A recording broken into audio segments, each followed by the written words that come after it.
పంతులు గారు, ఇక్కడ ఈ కోవెల ఏంటి అండి? ఇది వీరాట రాఘవేంద్ర స్వామి క్షేత్రం. ఉమ్, అక్కడ మధ్యలో స్వయంభూగా నిలిచినటువంటి రాఘవేంద్రమూర్తి, ఉమ్, ఎడమ వైపున సీతామ్మవారిని ప్రతిష్టాపన చేశారు, ఉమ్, కుడి వైపు లక్ష్మణ స్వామి ఉంటారు ఇక్కడ. ఉమ్. ఇది రామవారి ఇక్కడికి వచ్చినప్పుడు రోజు స్నానానికి సంధ్యావందనం కోసం నీళ్ల కోసం ఈ గుండాన్ని రాముడు ఏర్పాటు చేసుకుంటాడు. అవును. 40 అడుగుల లోతు ఉంటుంది.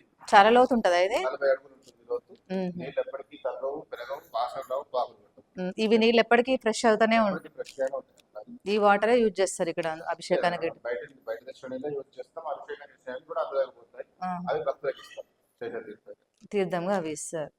ఇక్కడ మన లింగం కూడా ఉంటుంది, స్వయం లింగం రాముల వారు ఏర్పాటు చేసింది పైన. హాయ్ ఫ్రెండ్స్, ఇక్కడ జీడికల్ అండి, ఇది పురాతనమైన టెంపుల్. ఇది హైదరాబాద్ నుంచి దగ్గర దగ్గర మనకు 80 కిలోమీటర్స్ వస్తుంది. అందరూ చూడవలసిన ప్లేస్. ఒకసారి అందరూ వచ్చి చూడండి, చాలా బాగుంటది. ఇంకా పైన కొండ కూడా ఉంది, అది కూడా చూపిస్తామండి. మేమైతే చూసి అభిషేకం చేయించుకోవడానికి వచ్చాము ఇప్పుడు. గోత్రం సోమయ్య, శ్రీలత, సాయి తేజ, శ్వేత.